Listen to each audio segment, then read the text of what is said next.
I'm Dan. Have you met Ted? What's up, guys? This is Ted. So this week we're talking Kevin Smith, folks. Kevin Smith is in the house. I wish. Kevin Smith was in the house a few weeks ago. He came to Columbus. Not in our house. Came to Columbus for a pre-showing of his new movie coming out soon, Yoga Hosers. This was at Studio 35. Which I'd never been to before. Pretty good. Shouts out to, what was it? Studio 35. 35.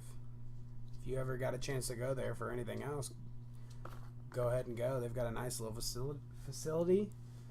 Drinks while you're watching your stuff. Yeah, nice little bar that you can sit at, order your drinks, and go watch your movie. Well, Kevin Smith said he did podcasts there before, so they apparently do a lot of things, not only movies. They did an early showing of this one for us. They did have a nice little stage set up. But he said he did Hollywood Babylon there before, like a year ago. And he said he's going to come back in a year. Yes, he did say he will be returning next spring for some podcast in Hollywood Babylon, I believe, is what he said. Again? Yeah? Again. Okay. Mm-hmm. Which is with Ralph Garman, our bad guy of Yoga Hosers. We won't give too much away. We won't give his actual role away, but he is in it, and he plays a decently big role. He part of the whole, the last scene of the movie, few scenes, collective of scenes, is him, going off on his little spiel in the movie. Being hilarious. Yeah, no. Pretty funny guy, pretty funny movie. I really have no complaints about Yoga Hosers. But before we really get into telling you anything about Yoga Hosers, we kind of just want to talk about our experience in general at this whole early viewing, early showing. We got to go not only see the movie and get a digital copy for free, which rocks. For sure. He decided to share knowledge for a good how many hours? Oh man, it was about an hour before he even aired the movie, and then probably another 2 to 2.5 hours after the movie went off, he told us stories and I'll say that day that we went was Jason Mewes' birthday. So we got to experience that too. He gave Jason Mewes a call while we were there, and we all got to sing happy birthday to him. And that was super special. I dug that for sure.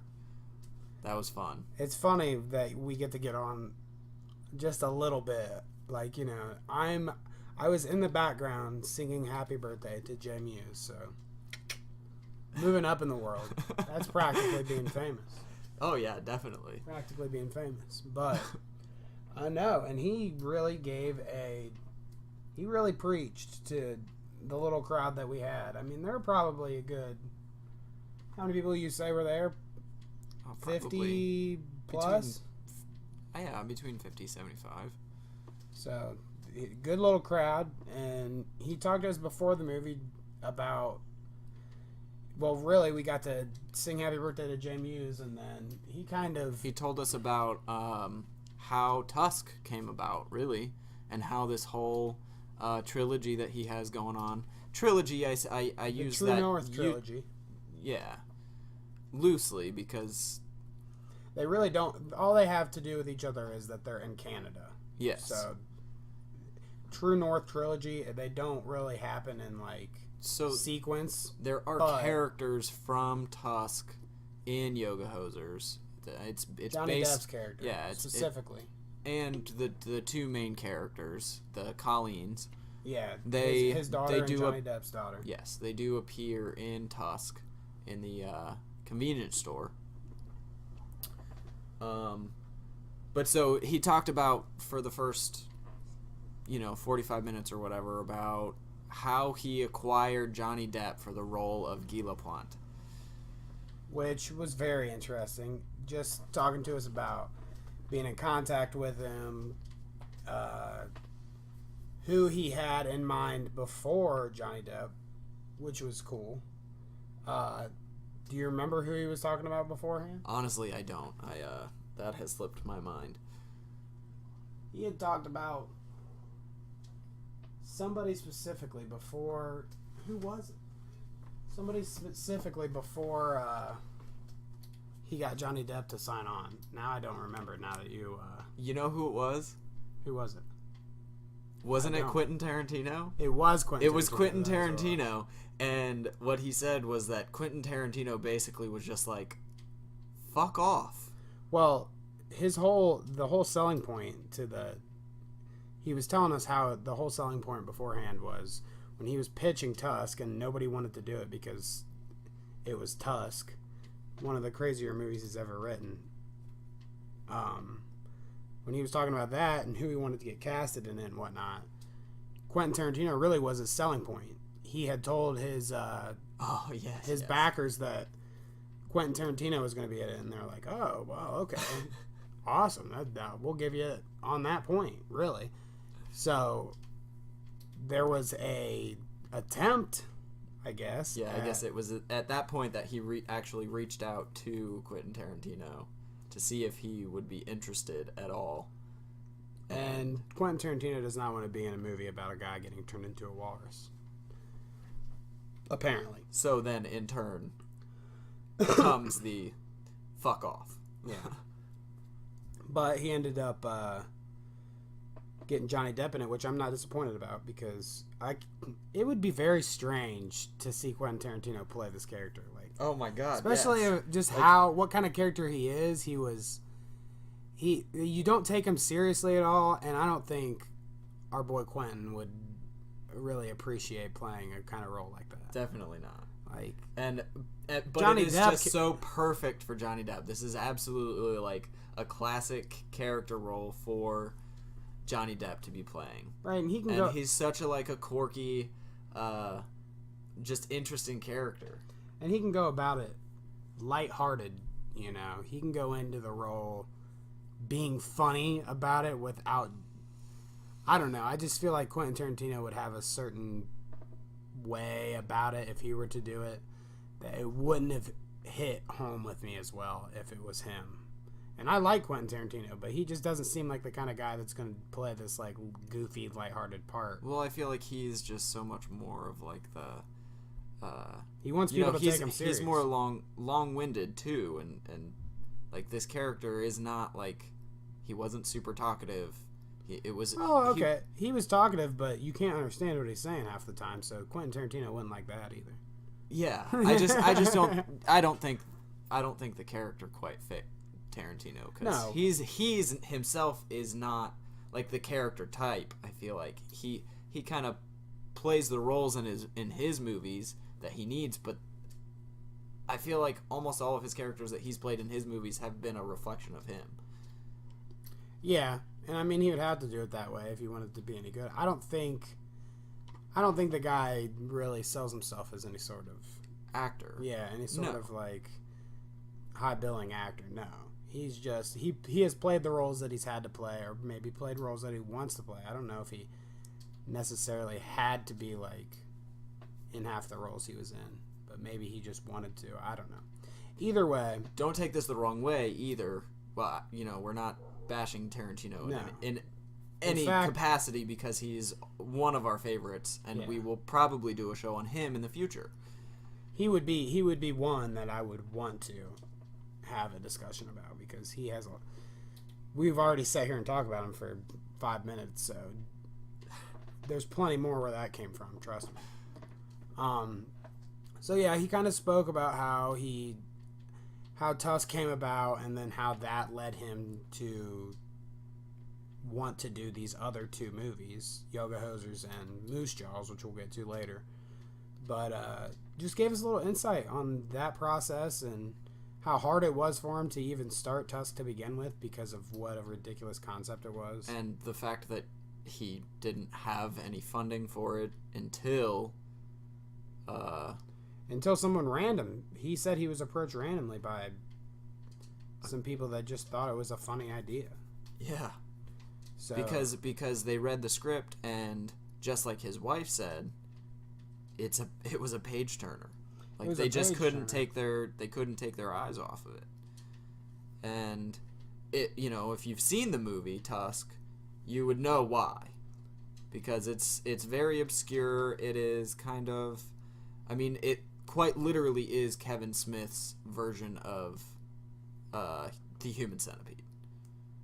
Which, don't let that turn you off, because it is a good movie if you haven't seen it. It is. And that makes it kind of sound strange when you put it that way, especially being Kevin Smith. Like, we'll say that at the least, that Tusk is one of his movies that is probably the furthest away from what he would typically do. Like that, and like, he's been on a roll kind of lately. Some of his more recent movies, because like Red State was a little different. Yeah, way more obscure. And Tusk got even more different. Yoga Hosers really is different than the rest of them as well. Not when you think about it Dogma was. Wild. Right, but I'm just saying he hasn't. At least that kind of fell in his wheelhouse, because it was a commentary on something specific, and he was being funny about it. And to ground it even more, Jay and Silent Bob are a big influence in the movie. So definitely, he can he can fit that and shape it and mold it to fit in his Clerks universe kind of thing with Jay and Silent Bob and whatnot. So it seems a little more grounded and believable. But it's when he hits like Red State and then movies following after that where he starts to like move away from. You are right. They are definitely more serious tone. Yeah, for sure. But Tusk started this weird Canadian trilogy, and with the insight on that, he goes on to talk about Yoga Hosers and how after they had so much fun in Yoga Hosers, he kind of shared a moment with us where he and Johnny Depp were watching their daughters perform. So they, like we said, they were in Tusk. They were the Colleens. They were the clerks, basically, of these movies. Because that is essentially what this movie is. Yoga Hosers. Yoga Hosers is the, female, younger version of Clerks. And this movie is PG-13. It's not a rated R. They did this on purpose so that they could market it towards a younger crowd. Yeah, so anyways, from Tusk they move on to Yoga Hosers. They see their daughters acting, and it kind of inspires Kevin Smith to be like, okay, I want to see more of this. I like our daughters are having so much fun. I like the characters they're playing. They're supernatural. Yeah, they think that they're supernatural at it, which I wouldn't disagree with, especially since Yoga Hosers is them for the entirety of the movie. Yeah. You can tell they're young actors, but really, they did fit into it quite well. No, yeah, they're believable. They're sellable as these characters, and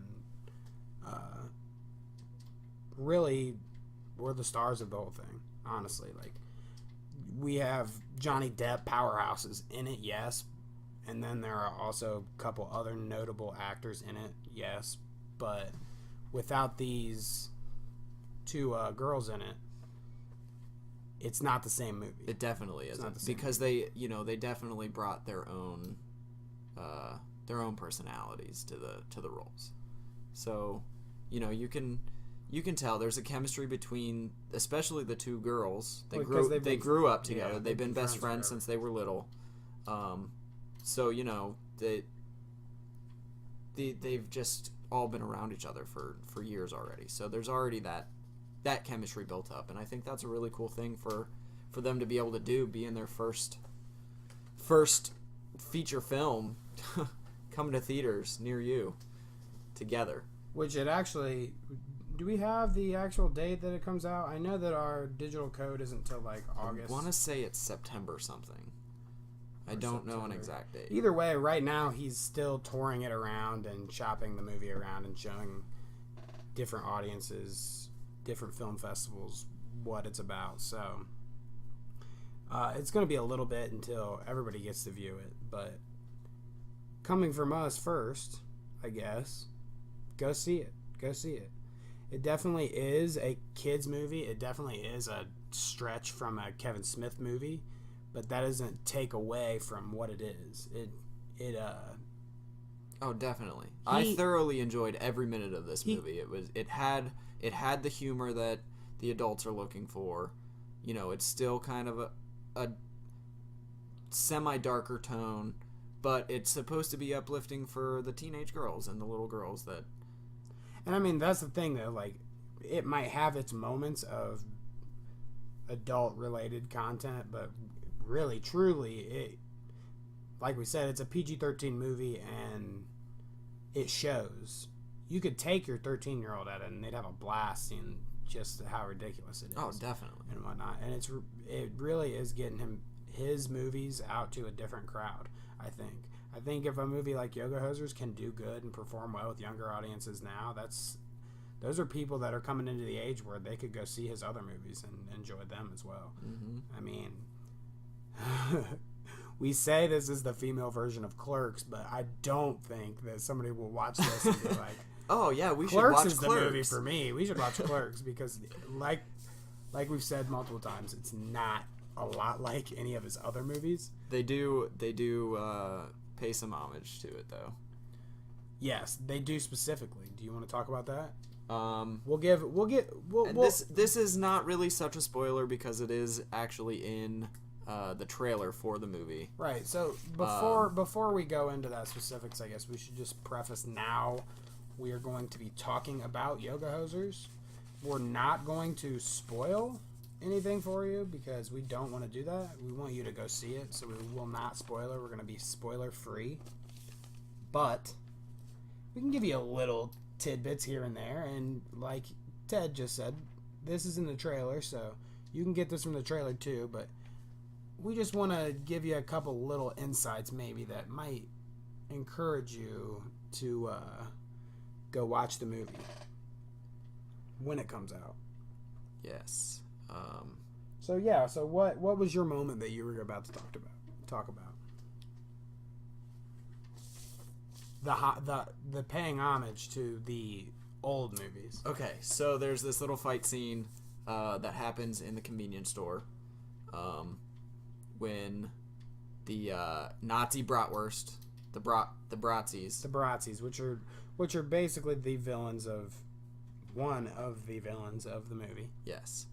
So they start popping up in the convenience store, and so there's this little showdown that takes place. The girls get to kill themselves some Bratzis. Oh, yes. That explode into sauerkraut. And so Colleen, the Kevin Smith's daughter, the one that Kevin Smith's daughter plays. So Harley Quinn Smith. She takes like a mop or something and smashes one of the Bratzis on the head. Well, she's cleaning them up left and right anyway. So this is in a sequence of events where she's just blowing. Oh yeah. Any way they can figure to blow up a bratwurst, they're doing.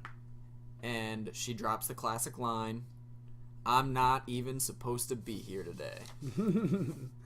And that's one of those moments we're talking about where us fans of him for a while get to have a little laugh. We were just sitting in the theater like, yeah! It's not just for the children. We get a little too. We get a little bit too.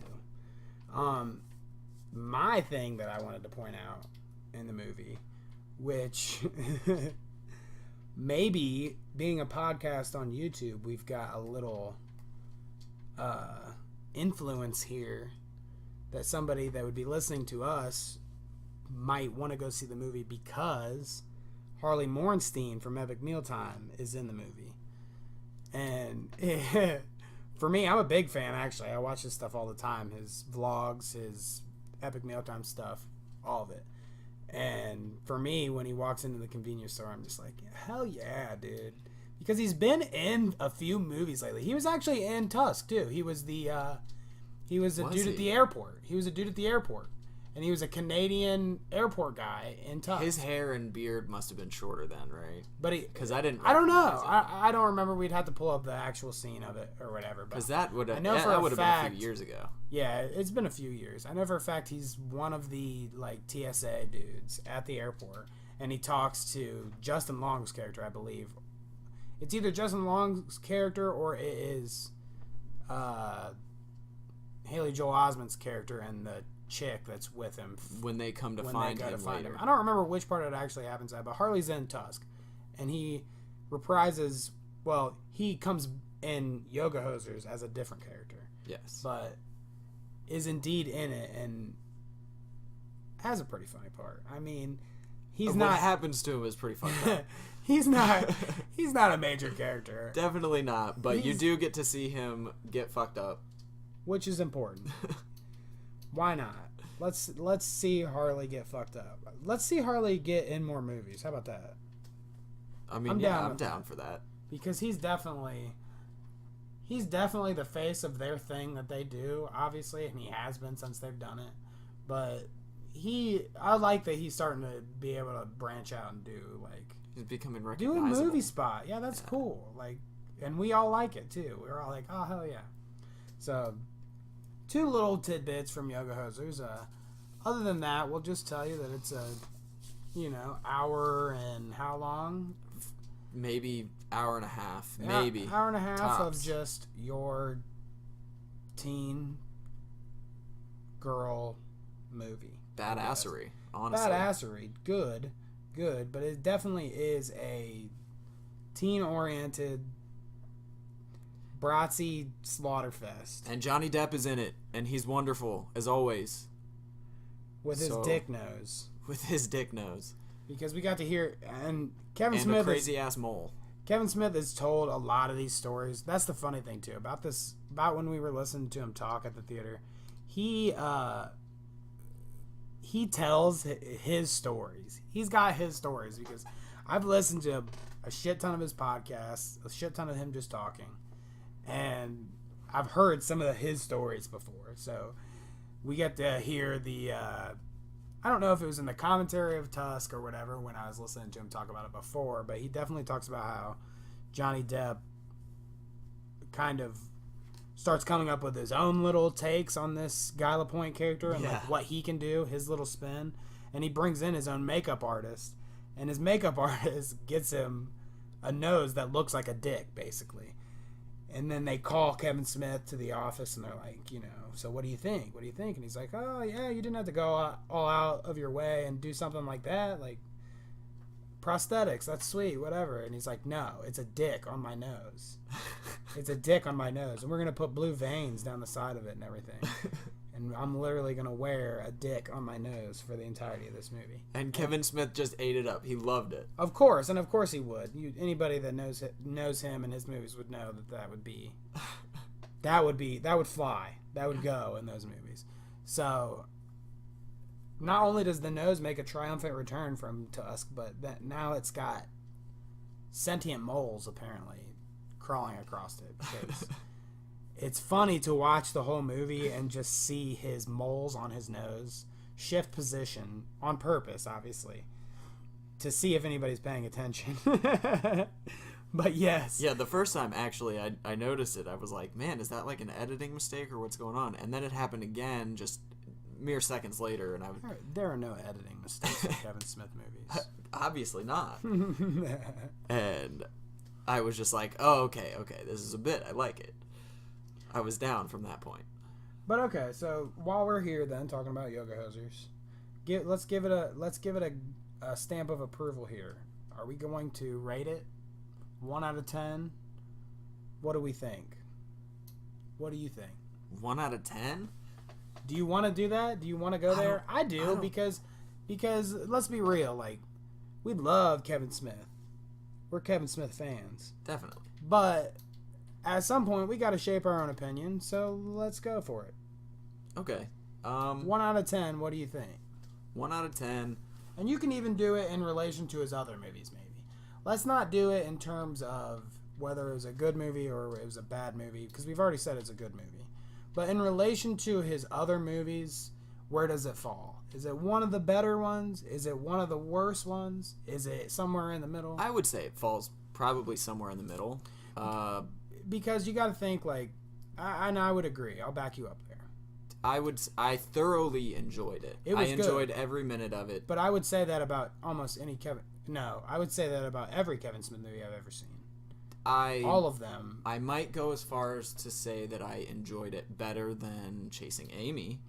I mean, like, and you got to think. And Jersey Girl. For our demographic, which those two movies you just listed and Yoga Hosers are not our demographic. So he's not going out with intentions of, like, right, thinking we're going to be head over heels in love with that movie, obviously. But we've watched... With that being said, though, yeah, I kind of am.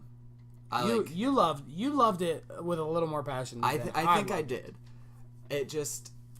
I thought it was super fun, you know, and so I might even take my original statement back and say that it may be one of my favorites of his so far. Just kind of, I just think it's like, let's say we've got how many movies? We've got, I would say maybe top 5. 1, 2, 3, 4, 5, 6, 7. We're talking 7 movies, 8 movies now, if you count Yoga Hosers. Well, that he's directed. So if we're saying 8 movies, you're saying top 5. I'm saying top 5. Top 5, okay. Now me, I'm not saying top 5. And I will back that up by saying I did like the movie. I love the movie. It was funny. I love all of his movies. Each one of them I've seen, even ones like Chasing Amy or Jersey Girl, which aren't exactly aimed towards me. I'm not gonna fall in love with a romantic comedy because I guess I'm just not that kind of romantic comedy guy. But and I am. same thing goes with Yoga Hosers. I'm not that kind of teenage 12-year-old, you know, not in that mindset. But Teddy is, I guess. Having said that, though, I love the movie. Hey man, fuck you. But if I'm placing it anywhere, I'm placing it in the middle of the pack. Like, I definitely would say that those two you named, at least Chasing Amy and Jersey Girl, are going to be towards the bottom of my list if I had to rank them from best to worst. But I would say this is above that. I liked Yoga Hosers more than I like Chasing Amy and Jersey Girl. And almost I'll say because it's not... I mean, they're a little dated now. They're a little older. They are. This definitely has some more up-to-date content. Right. So, like, I can't as easily relate to the funny commentary that they have in, like, Chasing Amy or Jersey Girl, less so because it was not made that long ago. It's been less than 10 years ago since that was made, I believe. It was like 2004 maybe. So, okay, it's a little over 10 years. But that's not as far removed. At least I was at an age where, you know, those things don't completely go over my head. And not saying Chasing Amy has any jokes that completely go over your head either, really. It's just like the way the movie is structured and the way the actors act and the way the dialogue goes. Yeah. Those movies are a little bit... literal fisting scene. I mean... Right, but that's cool. I like the fisting scene. Don't talk shit about the fisting scene. I'm not talking shit. I'm just saying. It's a prime example of, like, the way the dialogue goes in Kevin Smith movies. It's got a graphic image to it. Yeah. So, long story short, I'll place it above Jersey Girl and Chasing Amy just because of the simple fact that even though it doesn't hit my demographic, the jokes are there. They're more contemporary, more stuff that we're experiencing right now, so we can laugh at that a little easier. Tons of texting jokes, tons of, like, he hits Instagram and everything. He hits all. I mean, it's even got flashes off the screen, kind of backs up to a little phone. You get to view each character's Instagram page, basically. Yes. When they're introduced, you get a Instagram page of whichever character you're looking at, which is funny. I like that. That's a joke that would fall flat, you know, in 10 years maybe when that shit doesn't matter anymore. Yeah. When people aren't fucking around with Instagram anymore and they're wondering, like, what kind of joke are they making here? What is this supposed to be? Yeah, what does that we mean? get it right now. And I like that. I like those kind of things because it really is like, those girls are probably stuck up Instagram all the time. Oh, yeah. They're on Instagram all the time. But you're so right, though. 10, 15 years from now, the stuff that's in this movie is going to be dated. Yeah. And that just happens. That just happens. He's not trying to make some kind of fucking... He would tell you himself personally that this was not meant to be a fucking... blockbuster film. A masterpiece that's means. going to last throughout the generations. He will straight tell you, this movie is a piece of shit, in the same breath that he says, this movie is a masterpiece. And he loves it, yeah. It might be a piece of shit to somebody else, but he constantly talked to us about how he enjoyed it doing it. He loved that he got to do something like that with his daughter and with Johnny Depp and his daughter and them all being, you know, family friends anyways. It's just kind of an experience, a little different thing that he's gotten to do. Got to involve the family a little bit more, and I think they're all going to all their viewings together too. Mm-hmm. I mean, I don't know. I definitely don't think that Harley Quinn... She went to Europe with them. Well, I'm just saying... I didn't finish my thought, I guess. I was just saying that when we saw them... Oh, yeah. I don't think that Harley Quinn was there with him or anybody else, but his wife was there. Yeah. And actually sat, like, right diagonal from us. I got to see her up close and personal. She was actually in the same row, I think, just over to Harley. Looking good. Hopefully he doesn't... Hopefully, if he listens to this and hears that he doesn't get offended, because that's total compliments. Shouts out to his wife. But she was there, and Jay Muse wasn't there, but he said something about probably would have been. I don't know. Yeah, I think he just had something else going on. But we did get to sing Happy Birthday to him. Definitely an experience, though. I mean, like, if you can sit and listen to... If any of you guys out there are sitting and listen to us for an hour and 25 minutes or whatever the fuck we take to do our podcast, you could definitely sit there and listen to fucking Kevin Smith talk for 3 hours about how you should go out and do what you want to do and blah, blah, blah. Give you the ultimate motivational speech. And yeah, he's in pretty 2.5 easy. hours. He's pretty easy to listen to. His stories are fun. They're just, you know, very lighthearted, and just he's talking about his life. How often do you get to experience someone in person, you know, a famous person who you look up to in person, talk about these experiences that they have had with these other huge names in producing something that you love, you know? Right. It's a pretty cool thing. No, it is a cool thing. It's definitely a cool thing to get an insight on somebody like that's life. And especially like Kevin Smith he's not crazy famous. He's not like, he is super famous. Everybody knows him. You know, he's a recognizable name. But in terms of, like, does he own his own island? No. Like, he's not that famous. So he can also still remain a little humble about it, I feel like. Right. As compared to somebody else, you know, I wouldn't want to go listen to fucking Tom Cruise for 3 hours because he'd be talking about Scientology the whole time. Well, that's a story for another podcast. But just saying that the guy's a little more relatable. You can relate to him just because he's not that much different than you. Especially when he set out and did his thing in the first place. When he did Clerks, he was us. He was... Well, yeah, because the whole point of it is that he wanted to make a movie, you know, about the kinds of shit that people like him talk about, which is the kind of shit that people like me and Dan talk about. Yeah, so, and he carries that throughout all of his movies. Definitely. The Hosers not being an exception. It's just, a lot of it is him making his own statement on things.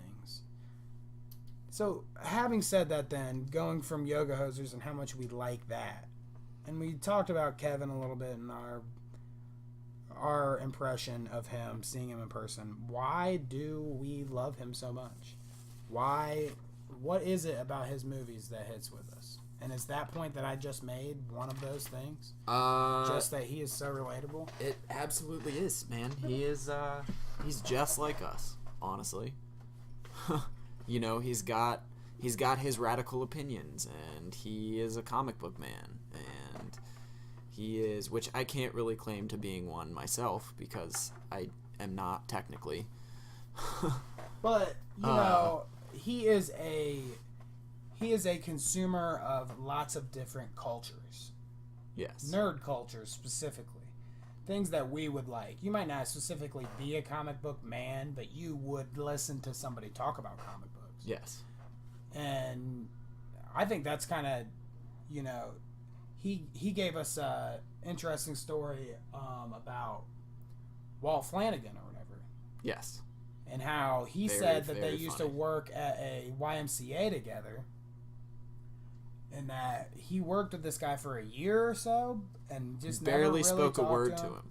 Yeah, and then one day he's talking to his boss or someone about like, man, Walt never talks to me. Like, what is that about? What should I do? I want to kind of connect with the guy. And he tells him what? He tells him, oh yeah, he likes comics. Yeah, if you want to talk to him about, what was it specifically? It was Dark Knight Returns or something. It was something specific. It was a Dark Knight. It was a Dark Knight. I'm pretty sure it was Dark Knight Returns. And he's like, go talk to him about that, you know, whatever. So Kevin's playing foosball with him or something. With a couple of little kids. And he just breaks it out. Oh, so you like comics, huh? Like, blah, blah, blah. The Dark Knight Returns, huh? And then Walt Flanagan just whips the comic out of his back pocket. First time that they ever engaged the other. He mentioned something about a particular thing being darkly toned, and I think that's when Walt Flanagan was like, "You think that's dark? Here, read this." Oh yeah, okay. So, but just a little interesting, humanizing little bit about him, just like. Once upon a time, even that Walt Flanagan dude, that dude is a normal dude, just like us. And now he's on TV in his own fucking little comic book store at their awesome-ass comic shop because he knew Kevin Smith back in the day and finally, you know, connected with him on something like that. Yeah.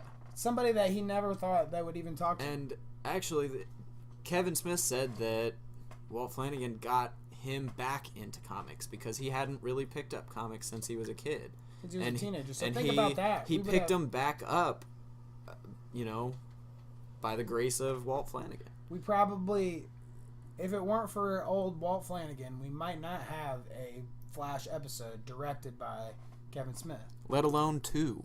We might not have comic books written by Kevin Smith. Green Arrow runs and whatnot. Daredevil runs of comic books, if it weren't for that kind of moment, you know, we might not have this Buckaroo Banzai thing that he's about to do. This new little reboot, because maybe he just never got back into the whole comic book thing. Half of his early movies. Which one is it? Chasing Amy, where he? It is Chasing Amy, where they were comic book people. Yeah, right. They were artists. Yeah, and they were all artists. James Silent Bob Strike Back is basically about comics. Honestly, he's talking about them loosely because they are comic book characters. Bluntman and Chronic are comic book superheroes. Yeah, so you know, it's just funny, those kind of things, those kind of stories that he was able to tell us, where like this guy was just some guy that he happened to know from work and never would have thought he connected with, wasn't shy about trying to be a human being and connect with somebody, and fucking now these guys are in cahoots with each other, doing podcasts, doing TV shows. Fucking Walt Flanagan's probably fucking jazzed about just having known this guy and then getting into all of this because of some random dude that he met from work. Pretty fucking crazy cool. stuff. It's crazy stuff. But that is one of, to get back to our point, that is one of those things about Kevin Smith that makes him makes his movies so good, is because he puts so much of himself into it, which is just a relatable, normal human being. almost all of his movies hit that beat. There's almost no movie that he does that it doesn't have that humanizing, person in it, that humanizing moment. Yeah. Where it's just like, it's either about regular guys or regular girls in the case of Yoga Hosers, or just a circumstance with a relationship with a regular dude. It's all about the personal experiences, and that's one of the things that Kevin Smith hits home every time. He's great. He's a great person. Great, easy to talk to. Brings that every time to all of his movies. What else? What would be another reason why you float to Kevin Smith? I mean, I guess it's needless to say that he is so great at being like a normal guy, normal just like you guy, but he isn't. He is a nerd in all respects, and that kind of pulls me towards all this stuff too. It's he really puts a message behind his movies. He puts a lot of thought into this stuff. The dude's a creative fucking mind, man. And a lot of his creative fucking mind. A lot of his stuff that he talks about, a lot of the stuff that his movies talk about, the commentary of his movies, are stuff that I'm totally in the same position as him, like thinking like back to that relatable side. Westboro Baptist Church and fucking Red State. Like, those guys are crazy motherfuckers. Total satire on Westboro. Right. And those guys are crazy motherfuckers, and that movie is him talking about that. Like, this is what happens when you let a belief system like that rule your life. Yeah. When you follow it to the T kind of thing, and you take it too seriously. That is the thing I'm interested in. I'm really interested in religion and how that kind of stuff works and what that does to people and what that does for people. And it's just really interesting. He hits that kind of point. He hits the comic book point, that I'm super into comic books and nerd stuff like that. So that's another thing that just pulls me towards the guy.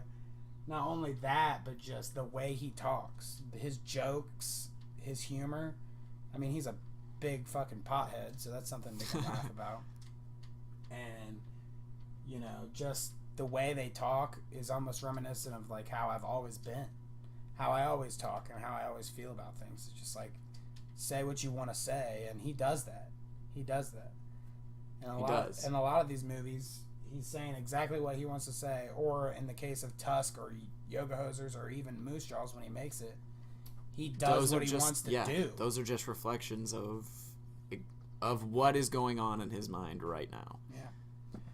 So at that point, it's admirable because actually one of the things that he talked about at Studio 35 was kind of how he has always struggled with knowing who he was, and so he has always tried to like surround himself with people who have always solidly known who they were. That was one thing he said about Walt Flanagan and Jason Mewes. Right, or just two dudes that are doing them, and they don't really give a fuck about what anybody else thinks about them. So basically, he was like, do what you got to do, and really follow what your dreams are, because just because you have some insecurities right now or whatever, that doesn't mean that you can't accomplish it. And so he was giving us a good message that night, but essentially, he was telling us that this is what he has lived by this whole time that he's been making these movies. And it really shows, because every single one of these movies is exactly him. Yeah, and his little motivational speech that he gave definitely was one of the driving forces behind us deciding to do anything anyways. Do anything like this podcast or anything like that is just because he said specifically, I'm not a talented dude. I don't have a bunch of talent. I'm not, somebody talented is somebody that's in the Olympics or something. He's not talented. He just has shit to say, and he puts it out there so people can listen to it. And he says, if you don't he says it specifically. If you don't spend that currency, your currency of, you know, saying what you want to say and getting your opinion out there, then you're squandering it. The currency of your words. Yeah, he's not talented, but he spends all of his currency. He fucking says what he wants to say and puts his shit out there. And he doesn't give a fuck about what anybody thinks about it. Right. So that's one thing about Kevin. Those are a couple things. We could go on and on about how great Kevin Smith is and why we like his movies.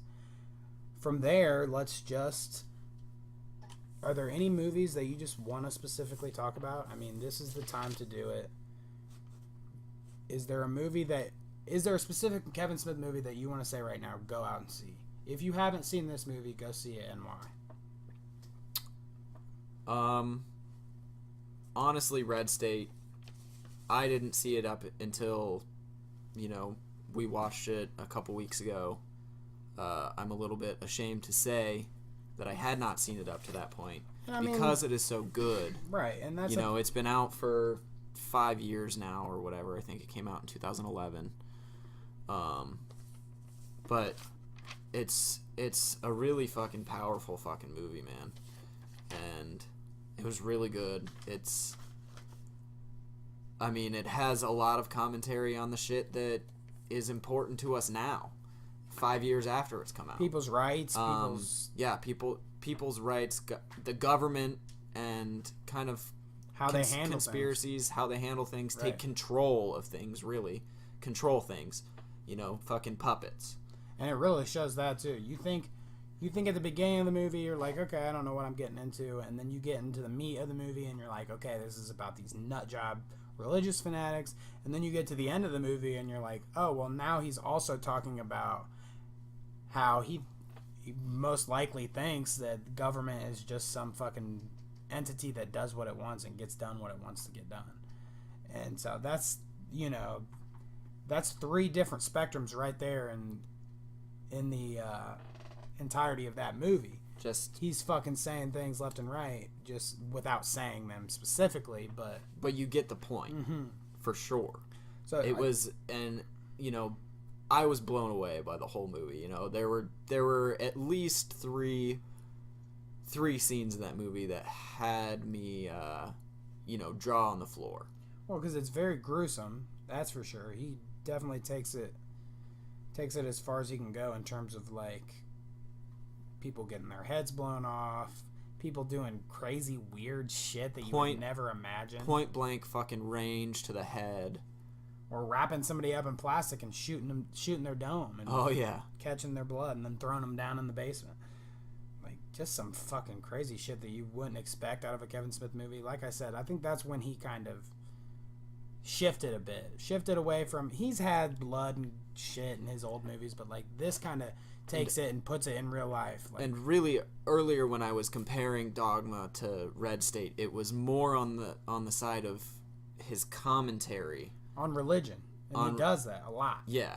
It was more on his commentary rather than the actual content itself, because the content of Red State is much darker, obviously, than what Dogma was. Dogma's a lot more lighthearted, and it has a lot of those...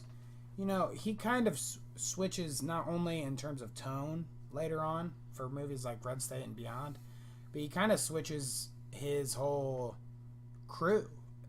Before Red State, I think Red State might actually be where Michael Parks becomes... It is where Michael Parks starts being a big part of his movies, but really, I guess it was Zack and Miri where he took off and went, okay, I'm not going to have... Was Justin Long in that? In Zack and Miri? Yeah.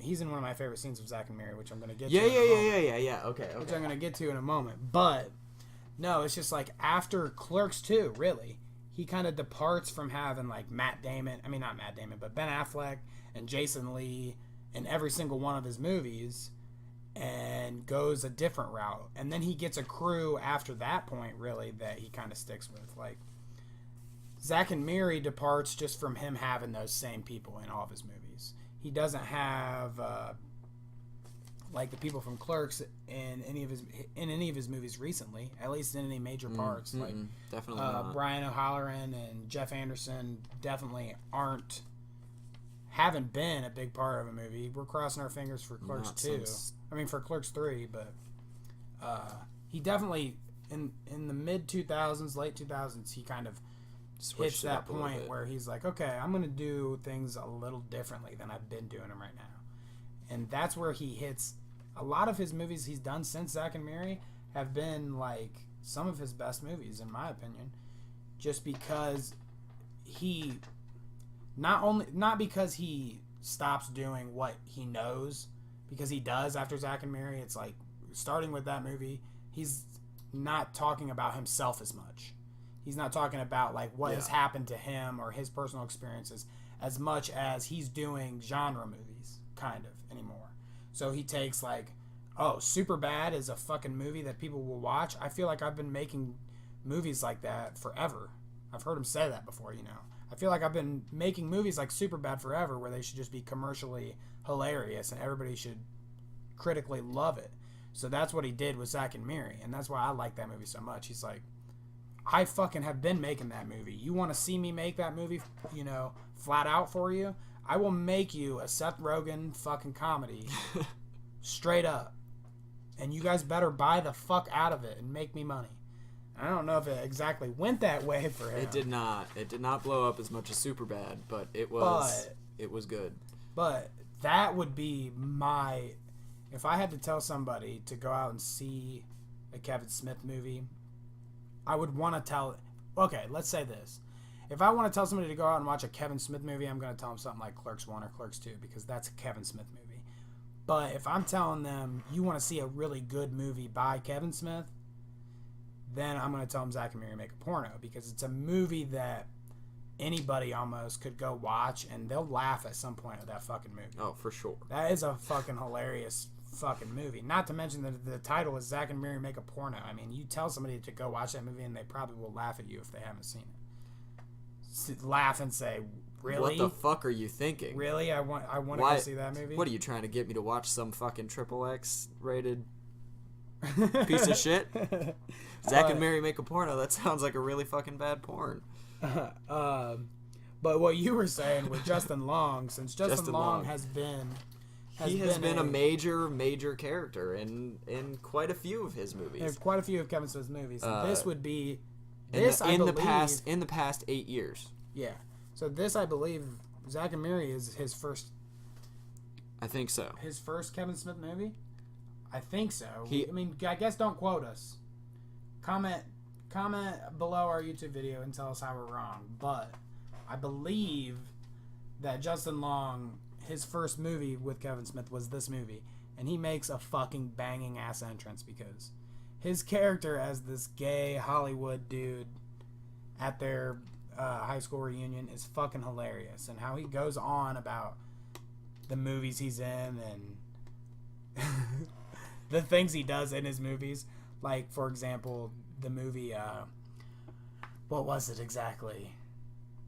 Shut Your Mouth Before I Fuck It.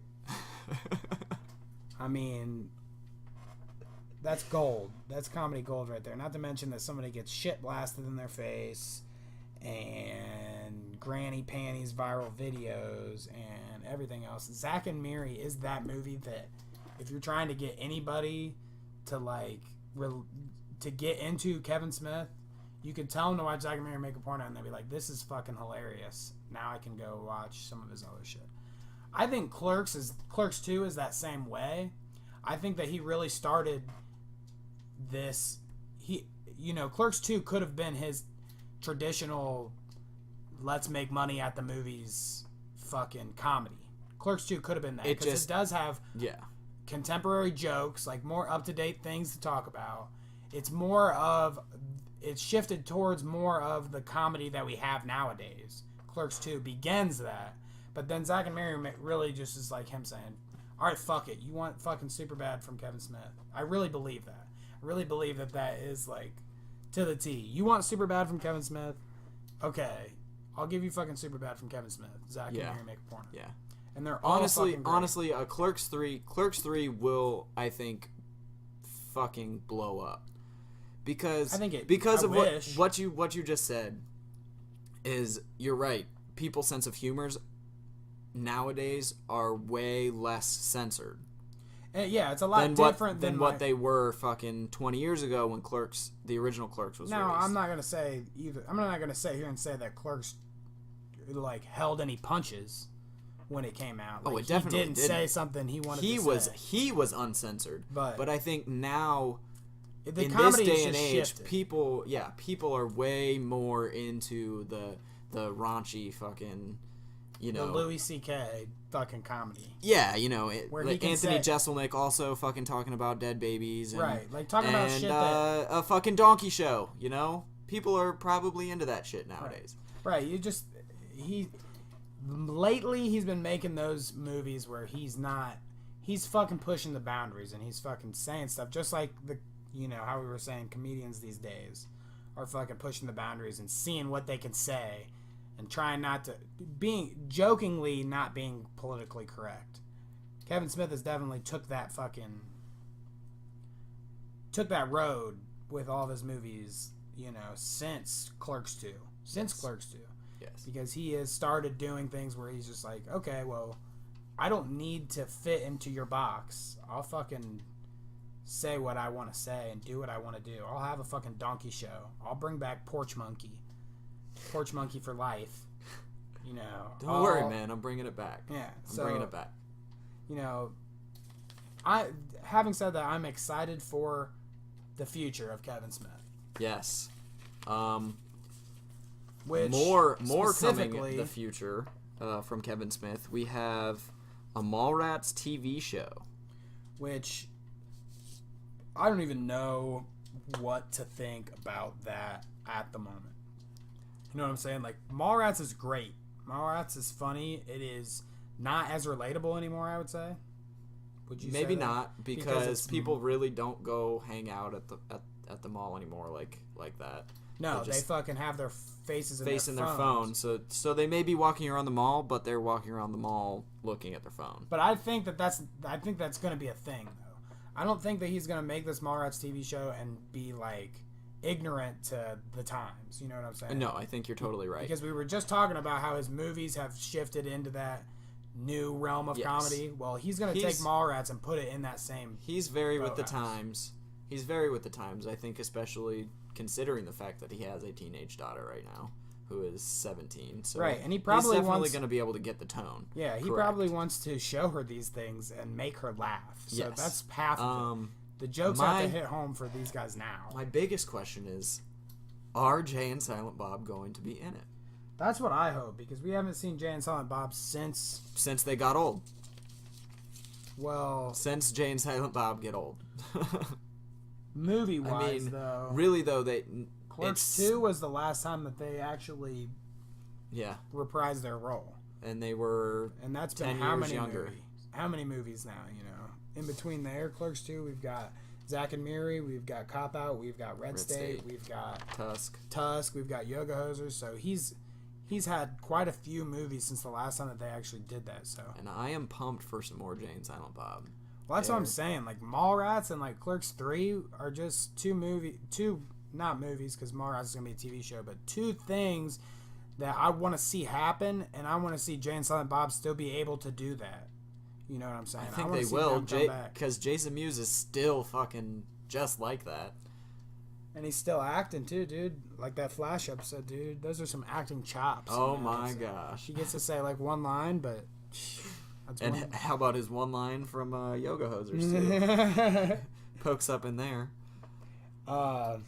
So Mallrats will be a pretty fucking cool experience. Definitely pumped for that. Whether they go, then he says I'm hoping for Netflix personally. he said it'll be something like that, because he said Or Hulu. when he was on his whole spiel about talking about his life when we saw him, he said something specifically to the effect of the people that are doing shows like Master of None on Netflix or Unbreakable Kimmy Schmidt on Netflix. Those people are the same people that approached him to do or that he approached. I don't remember if he went to them or if they went to him. One way or another, those are the same people that are going to be around for Mallrats. Right. So it makes sense that Mallrats will probably be a Netflix show, probably be a Hulu show, something to that effect. He's already been on Hulu with his spoilers show, so I wouldn't put it out of the realm of possibility that Mallrats, the TV show, is on Hulu. And I'd be down for that. But I'm totally cool. From all the things that the people that he's working with have worked on previously, they've been Netflix things. Which, so, honestly, I would prefer it to be Netflix, just because, obviously, Netflix, you don't have to fuck with the commercials. Sorry, Hulu. We're not trash talking you on our podcast. Please support us. Please support us. We'll drop your name every time and talk golden about you if you want to give us money. So fork it over. In the meantime, Netflix is where Mallrats should go, probably. I agree. Because I don't want to watch commercials either, and I want to binge watch the fuck out of it, dude. You think if I just sit down and binge watched fucking Fuller House in about fucking 3 days, that I'm not going to sit down and watch fucking Mallrats in a day? Not even a day. It's going to be like 5 hours. I'm going to fucking watch the fuck out of that so fast. He talked about 10-episode series? I don't know. And that's specifics that we don't really know. Speculation. Yeah. 10 half-hour episodes or something like that, or 12 half-hour episodes. That would be fucking perfect. That'd be fine. So, after that, I mean, that's his TV show realm that we don't really know about yet. He also said he's going to do something about Buckaroo Banzai on TV, which is also another thing we don't know about yet. He said that he's going to be in Flash, another episode of Flash, an early episode of Flash next season. I think it's like episode 2 or 4 or something like that. I think that's what he said. So, like, he's going to be a presence in TV for a little bit. He's going to be doing some TV shit, which is... I think, honestly, his name is going to get bigger in the coming years. Yeah, I mean... He's already a big name. Yeah. He's already a big name. I just think that his popularity is just going to continue growing, considering what he has lined up for the next couple of years. And then... besides his TV endeavors that he's doing, we've got Moose Jaws, which is the end of the True North trilogy. That'll be, I'm assuming, soon. I'm assuming that is, I mean, I don't know if he's like actually put a release date or a projection for that, or if he's even started filming yet. But I know that maybe late 17 it's real. It's happening. 18. It's real. It's happening.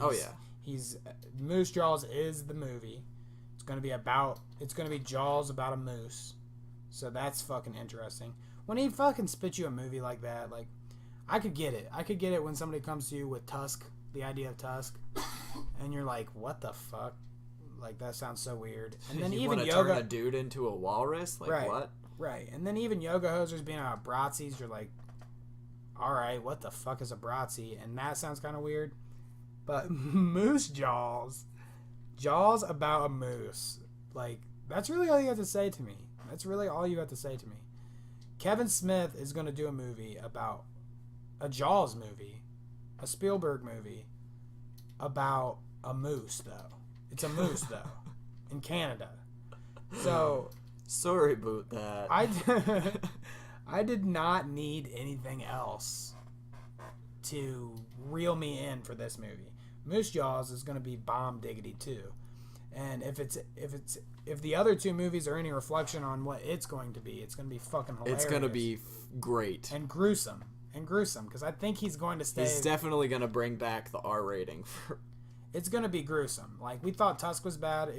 There's going to be some fucking moose probably stomping on dudes' heads or eating their brains. I don't know. So down.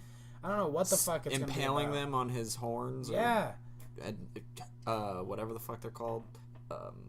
Antlers? Yes, thank you. I guarantee you, we laugh at Teddy now for that, but Kevin Smith has probably had a moment where he's forgotten what antlers were while he was talking about Moose Jaws. So, they suffer from the same ailments, I'm sure. But, anyways, other than that, I mean, Kevin Smith's doing his podcast, doing it up just like we are. And I'm glad he does, because it gives me inspiration to do ours as well. I mean, he's in Fat Man on Batman and Hollywood Babylon and Jay and Silent Bob Get Old and a couple that I'm not even going to name, you know. He's out there doing podcasts all the time. That's his passion. Honestly, Fat Man on Batman is probably my hugest inspiration for this show. Because they're doing the same kind of thing that we're doing, you know. Like, Fat Man on Batman sounds like it would only be a comic book oriented thing because it's Batman in the title and that's what you would figure. But he talks about so much more than fucking just comics. He talks about comics a lot, but like the last he talks about the same shit we do, like fucking Game of Thrones. Yeah, his last episode was about Game of Thrones and Spielberg movies. So, and go check that out on YouTube right now. But, you know, he's talking about it all too. He's not just talking about comics, he's talking about everything. Just like us, we're talking about what we want to talk about and getting it out there to you guys. Having said that, our long-winded conversation about Kevin Smith's probably going to have to come to a close. On that note, any final words about Kevin Smith that you just want to get out edgewise there, Ted? All I can say is that hopefully this reaches him in some capacity. That would be pretty cool.